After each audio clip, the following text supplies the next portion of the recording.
இந்த பணம் வந்து ஒருத்தன்ட்ட சேராமல் போகிறதுக்கு காரணம் என்ன? பணம் என்பது முதல்ல அவங்களுக்கு தூய்மை இல்லை, அவங்க எண்ணம் தூய்மை இல்லை. பணம் சேரலாம் அப்படின்னா நல்ல எண்ணத்தோடு எழுந்திரிக்கணும், நல்ல எண்ணத்தோடு தூங்கணும், நல்ல செயல்பாடுகளை செஞ்சால் ஆட்டோமேட்டிக்காக பணம் வரும்.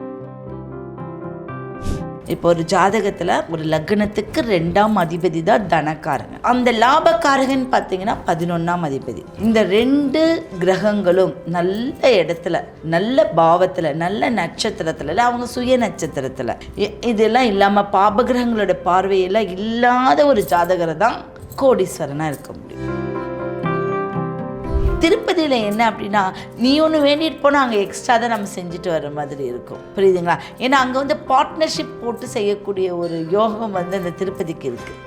இப்போ நிறையா பார்ட்னர் போட்டு அதில் அவரும் ஒரு பார்ட்னராக சேர்ந்து லாபத்தை கொண்டு போய் அங்கே போடுறது இருக்குது.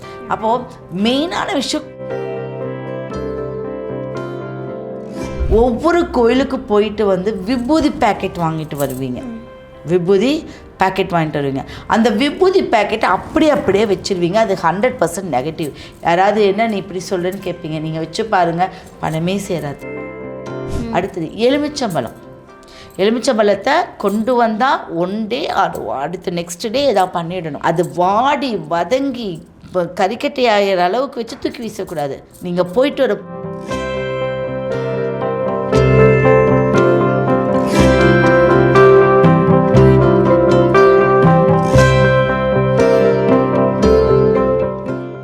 இருக்கக்கூடிய முக்கியமான பிரச்சனையில் ஒன்று, இன்றைக்கி யாரை கேட்டாலும் பணப்பிரச்சனை தான் மேம் பெரிய பிரச்சனையாக இருக்குது.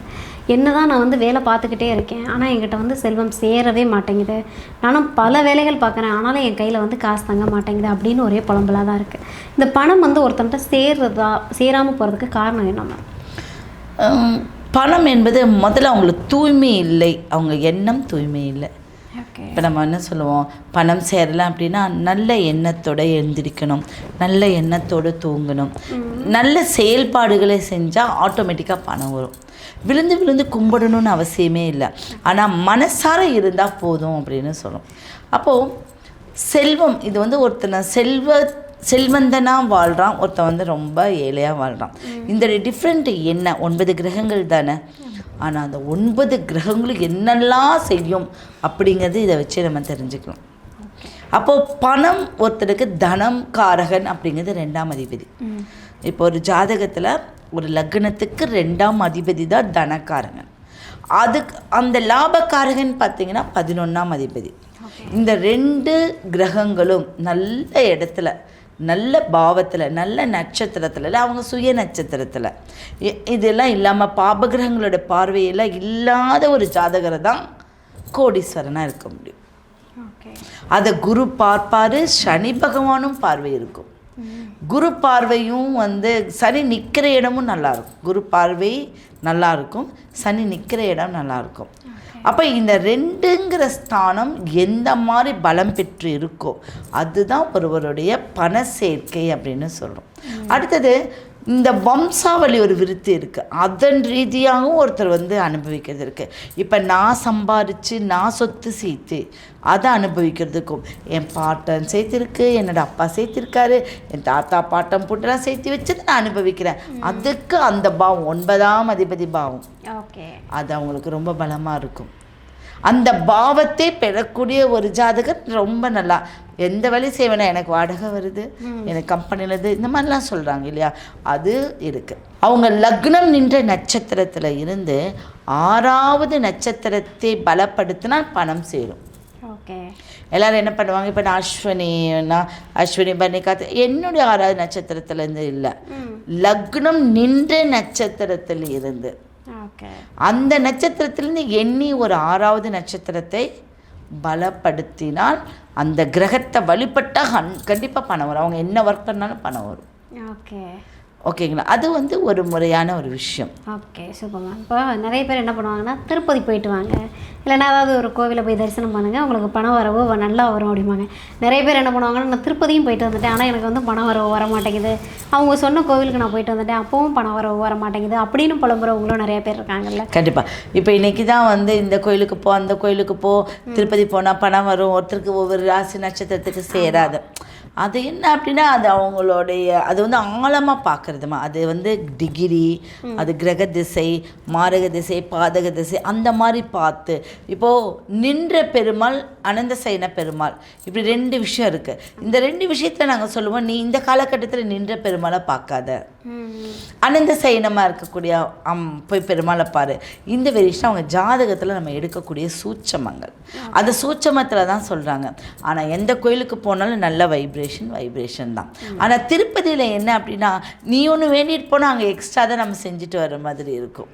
புரியுதுங்களா? ஏன்னா அங்கே வந்து பார்ட்னர்ஷிப் போட்டு செய்யக்கூடிய ஒரு யோகம் வந்து அந்த திருப்பதிக்கு இருக்குது. இப்போ நிறையா பார்ட்னர் போட்டு அதில் அவரும் ஒரு பார்ட்னராக சேர்ந்து லாபத்தை கொண்டு போய் அங்கே போடுறது இருக்குது. அப்போது மெயினான விஷயம், குலதெய்வத்துக்கு போங்க, உங்களுக்கு பணம் சேர்க்கை. குலதெய்வத்தோடைய கோயிலை நீங்கள் வந்து பராமரிங்க, பண சேர்க்கை. ஏதாவது ஒரு நாள் குலதெய்வத்துக்கு போய் துப்புரவு செய்யுங்க, நீங்கள் போய் அங்கே உழவார பணி செய்யுங்க, அது உங்களுக்கு பண வரவு. அங்கே சுத்தமாக இருந்துச்சுன்னா இங்கே எல்லாமே சுத்தமாகும். அப்போ குலதெய்வம் நம்மளுக்கு ரொம்ப ஒரு பணத்தை அருளக்கூடியது விஷயம். அடுத்தது நட்சத்திரத்துடைய கிரகத்துடைய தெய்வம்.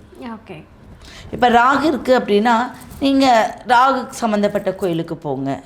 கேது இருக்குன்னா கேது சம்மந்தப்பட்ட கோயிலுக்கு போங்க. கேது வந்து கூரை இல்லா தெய்வம். மெயினான விஷயம் வந்து யாருக்கு வந்து 2வது நட்சத்திரம் கேதுவோடைய நட்சத்திரத்தில் இருக்குது, அடுத்தது உங்களுடைய கேதுல தான் 2ஆம் இடம் இருக்குன்னா கூரை எங்கே இல்லையோ அந்த அம்மனை போய் பார்க்க சொல்கிறேன். உறையூர் வெக்காளியம்மன் கோயிலுக்கு போக சொல்கிறேன். ஒரு டைம் போயிட்டு வாங்க, அதிர்ஷ்டம் உண்டாகும்.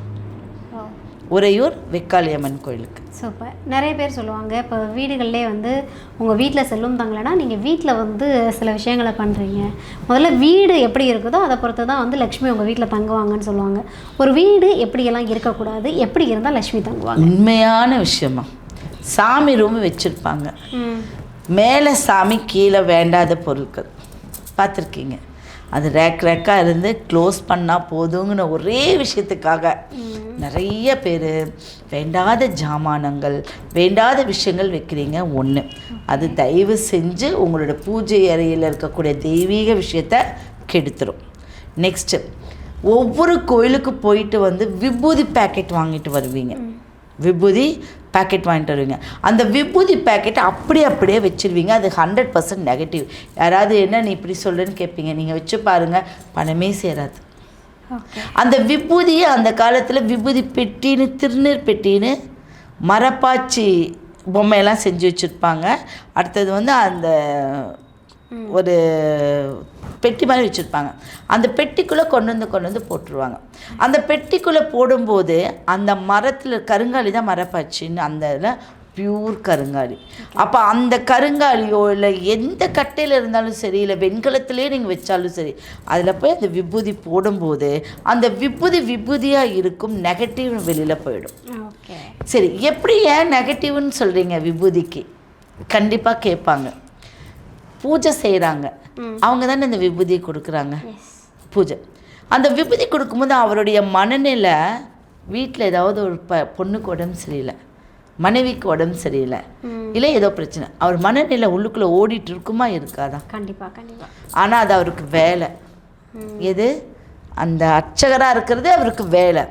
ஆனால் மனநிலை, அப்போ அவர் மனக்குள்ள ஒரு அழுத்தம் இருந்து அந்த வேலையை செஞ்சு கொடுக்குறாரு. மலையாளக்காரங்கெல்லாம் உனக்கும் எனக்கும் டச் ஆகாமல் தான் கொடுப்பாங்க. புரியுதுங்களா? அப்போ அவங்க கொடுக்குற அந்த பொருள் நம்மளுக்கு வீட்டுக்கு வரும்போது அந்த நெகட்டிவோடு வரக்கூடாது. அதனால தான் கொண்டு வந்து பெட்டியில் போடுன்னு அந்த காலத்தில் எல்லாமே வச்சுருப்பாங்க. அடுத்தது எலுமிச்சம்பழத்தை கொண்டு வந்தால் 1 டே அடுத்து நெக்ஸ்ட் டே ஏதாவது பண்ணிடணும். அது வாடி வதங்கி கறிக்கட்டை ஆகிற அளவுக்கு வச்சு தூக்கி வீசக்கூடாது. நீங்கள் போயிட்டு வர புண்ணியமே சேராது. எலுமிச்சம்பழம் எதுக்கு கொடுக்குறாங்க? கடவுள்கிட்டேருந்து வச்சு கொடுக்குறாங்க. வந்த உடனே உப்போ சர்க்கரையோ போட்டு ஜூஸ் குடிச்சிடுங்க. 2 அறுத்து ஏதாவது ஃபுட்டில் சேர்த்துடுங்க. அதை கொண்டு வந்து சாமின்னு சொல்லி அதே சாமிக்கிட்ட கொண்டு வந்து வைப்பாங்க. 9 நாள் ஆகும், அப்புறமா தூக்கி வீசுவாங்க. அந்த விஷயத்த நீங்கள் செய்யவே கூடாது. அடுத்தது, ஒரு மூலையில் போய் நிறைய வாட்டர் பாட்டிலை அடுக்காதீங்க. காலியான வாட்டர் பாட்டில் அந்த காலியான வாட்டர் பாட்டில் யார் வீட்டில் நிறைய இருக்கோ அவங்கக்கிட்ட அட்டு தான் இருக்குமே வெளியே பணம் சேர்க்கை சேரவே சேராது. அது 100% அவங்க பார்த்துக்கணும். அடுத்தது நிறைய சேர்களை வந்து போட்டுகிட்டே இருப்பாங்க, ஒவ்வொரு சேராக அடிக்கடிக்கு. அந்த ஒவ்வொரு சேரை ஆள் இல்லாதப்போ ஒன்றோட ஒன்று வச்சு கடைசி சேர் மேலே ஏதாவது ஒரு துண்டு போடுங்க. இதெல்லாம் வந்து பார்த்திங்கன்னா ஒரு மருத்துவ ஜோதிடத்துடைய உண்மை. இப்போ இப்படி இருக்கும்போது வீட்டில் வந்து எப்போ ஒரு வாசனை, அதனால தான் கற்பூரம் தீபாராதனைலாம் சொல்கிறாங்க. ஒரு விளக்குனாலும் ஒரு விளக்கு, 2 விளக்குனாலும் சமையல் அறையில் ஒன்று வைங்க, அது செல்வத்துக்கு உண்டான அதிபதி. இப்படி நிறைய விஷயங்கள் இருக்குது. மெயினான விஷயம் வந்து குளிச்சுட்டு தான் நான் வந்து எல்லாம் பண்ணுவேங்கிறத விட சுத்தமாக இருந்து பண்ணுங்க. Okay, super ma'am. இப்போ வந்து ஒரு வீட்டில் வந்து என்னெல்லாம் பண்ணக்கூடாது அப்படின்னு ரொம்ப அழகாக சொல்லிட்டீங்க. இப்போ பணம் நம்ம வீட்டில் சேரணும் அப்படின்னா வீட்டிலேயே பண்ணக்கூடிய சிம்பிளான பரிகாரங்கள் ஏதாவது இருக்கா? கண்டிப்பாக வீட்டில் வந்து குங்கும அர்ச்சனை பண்ணுங்க, மஞ்சளுக்கு ஒரு தினந்தோறும் காலையில் ஒரு பிள்ளையார் பிடிச்சி வைங்க. மஞ்சள் பூஜை அப்படிங்கிறது பார்த்திங்கன்னா ஒரு தெய்வத்தை வச்சுக்கோங்க, ஒரு விக்கிரகத்தை வச்சுக்கோங்க. கண்டிப்பாக பெண்கள் வந்து ஒரு விக்கிரகத்தை வச்சுக்கணும், சின்ன விக்கிரகமாக. அது வராகியாக இருக்கலாம், அம்பாலாக இருக்கலாம், ஆண் தெய்வம் எது வேணாலும் இருக்கலாம். அந்த விக்கிரகத்துக்கு தினம்தோறும் இத்தினோண்டு பால் அபிஷேகம் பண்ணுங்கள். அடுத்தது ஒரு தீபாராதனை காட்டுங்க. அந்த பாலை எடுத்து இந்த பக்கம் வச்சு ஒன்றா பிரசாதமாக குடிங்க, இல்லாட்டி வீட்டை சுற்றி தெளிங்க. இது வந்து நம்மளே பண்ணக்கூடிய ஒரு பரிகாரம். உட்கார்ந்து 5 நிமிஷமாவது ஒரு மந்திரம் சொல்லுங்கள். உங்கள் குலதெய்வத்தையும் சொல்லுங்கள், உங்கள் இஷ்ட தெய்வத்தையும் சொல்லுங்கள். ஒரு எலுமிச்சம்பழத்தை நீங்கள் வச்சு பூஜை பண்ணி அந்த எலுமிச்சம்பழத்தை எடுத்து எல்லாத்துக்கும் அந்த நாள், ஏன்னா ஒரு எலுமிச்சம்பழம் ஒரு மனிதன் சாப்பிட நெகட்டிவ் வந்து போயிட்டே இருக்கும். தினம் ஒரு எலுமிச்சம்பழம்னு சொல்லுவாங்க. வாசப்படியை சுத்தமாக வச்சுக்கோங்க. வாசப்படியில் நல்லா ஒரு உள்ள நுழையும் போதே சுத்தமாக இருக்கிற மாதிரி வச்சுக்கோங்க. முடிஞ்ச வரைக்கும் வாசலுக்கு வெளியில் சாணம் தெளித்து கோலம் போடுறதுக்கு பாருங்கள். அந்த சாணத்தோட மஞ்சள் கலந்து நீங்கள் தெளித்தாலும் ரொம்ப நல்ல விஷயங்கள் இருக்குது. வீட்டுக்கு முன்னாடி நம்ம திருஷ்டின்னு சொல்லுவோம், ஏதாவது ஒன்று கட்டுமா, வேப்பிலை கட்டுங்க. வேப்பிலை கட்டினாவே போதும் அப்படின்னு சொல்ல, அதுவும் தெய்வீகமான ஒரு விஷயம். அடுத்தது வில்வ இலை 9, 5, 11 அந்த இலை கவுண்டிங்கில் இருக்கும். வில்வ இலையை வச்சுக்கோங்க. வீட்டுக்குலேருந்து வெளியில் போகும்போது பார்த்திங்கன்னா எலுமிச்சம்பழம், ஒரு பசங்க இருக்காங்க, ஒரு பெண்கள் வண்டியில் போகிறாங்கன்னா அவங்களுக்கு அந்த எலுமிச்சம்பழத்தை அந்த வண்டிக்குள்ளே வைக்க சொல்லுங்கள். இப்படி தன்னை பாதுகாத்து கொண்டாலே எல்லா விஷயங்களும் ரொம்ப நல்லா நடக்கும். இப்போ நம்மக்கிட்ட எப்போவுமே பணம் சேரணும், கஷ்டம் இல்லாமல் இருக்கணும்னா எந்த கோவிலை போய் வழிபட்டுட்டு வரலாம்? ஃபஸ்ட்டு அவங்களுடைய 2வது நட்சத்திரத்துடைய கோயில், அவங்களுடைய லக்னம் நின்ற 2வது நட்சத்திரத்துடைய கோயிலை வழிபடணும். அடுத்தது பார்த்திங்கன்னா மலை மேலே ஏறி போயிருக்கக்கூடிய கோயிலுக்கு போகணும். அப்போ தான் மலை மேலே ஏறப்போ உங்களுடைய எனர்ஜி எல்லாம் இதாகும், கீழே இறக்க எனர்ஜியாக வருவீங்க. அப்போ அந்த மாதிரி கோயிலுக்கு போகும்போது மேக்ஸிமம் என்ன மாதிரி இருக்குது, முருகன் தான் இருக்கார். அப்போ தனகாரகன் அப்படிங்கிற மாதிரி. அடுத்து மகாலட்சுமி கோயிலுக்கு நம்ம போய்ட்டணும். பர்டிகுலராக நான் வந்து இந்த தனத்துக்குன்னே இருக்காங்க அப்படின்னு கேட்டிங்கன்னா, எந்த சித்தர்கள் தவம் இருந்தாங்களோ அந்த இடத்துக்கு போயிட்டு வாங்க, பணம் சேரும். இப்படி 18 சித்தர்கள் இருக்காங்க. அப்போ அந்த 18 சித்தர்கள் வந்து 64 சித்தர்களில் எடுத்தக்கூடிய ஒரு 18 சித்தர்கள். அப்போ அந்த சித்தர்களில் ஏதாவது ஒரு சிலர் தியானம் இருந்திருப்பாங்க. அதில் பார்த்திங்கன்னா திருப்பதி ஏன் போய் நிறைய செல்வம் சேருது அப்படின்னு கேட்டிங்கன்னா, கொங்கண சித்தர்னு ஒருத்தர் இருக்கார். அவர் தொட்டதெல்லாம் பொன்னாகணும்னு சொல்லி தான் தியானம் இருந்தது. அப்போ அவர் ஓதியூர் அந்த ஒரு காங்கேயம் ரோட்டில் இருக்கக்கூடிய அந்த இடத்துல தவம் இருந்து திருப்பதியில் போய் அவர் வந்து சமாதி ஆயிட்டார். அப்போ அவர் தொட்டதெல்லாம் பொண்ணு ஆயிடுச்சு. அந்த விஷயத்தை அவர் வந்து ஜெயிச்சிட்டாரு. அதனால திருப்பதியில் வந்து ஒரு அந்த ஐதீகமே அதுதான், அங்கே வந்து செல்வம் பொட்டுது. ஓகே, அதனால் திருப்பதி போங்க. திருப்பதி போயிட்டு வந்தால் என்னெல்லாம் பார்க்கணும்னா, இருக்கக்கூடிய அருவிகள், இருக்கக்கூடிய சுற்றுச்சூழல்கள், அங்கே இருக்கக்கூடிய சித்தர்கள், அங்கே ஒரு கஜேந்திரர் இருப்பார், யானை, அதுக்கு ஃபுட்டு, இந்த மாதிரி கொடுத்துட்டு வந்தாவே செல்வம் ஆட்டோமேட்டிக்காக சேரும். Okay ma'am, super ma'am. அதாவது வந்து ஒரு மனிதனுக்கு தேவையே வந்து பணம் தான் இன்றைக்கி காலகட்டத்தில் மாறிடுச்சு. ஸோ செல்வம் சேர்கிறதுக்கு என்ன பண்ணணும் பண்ணக்கூடாதுன்னு ஒரு தெளிவான விளக்கத்தையும் நிறைய பரிகாரங்களும் கொடுத்துருக்கீங்க. Thank you so much.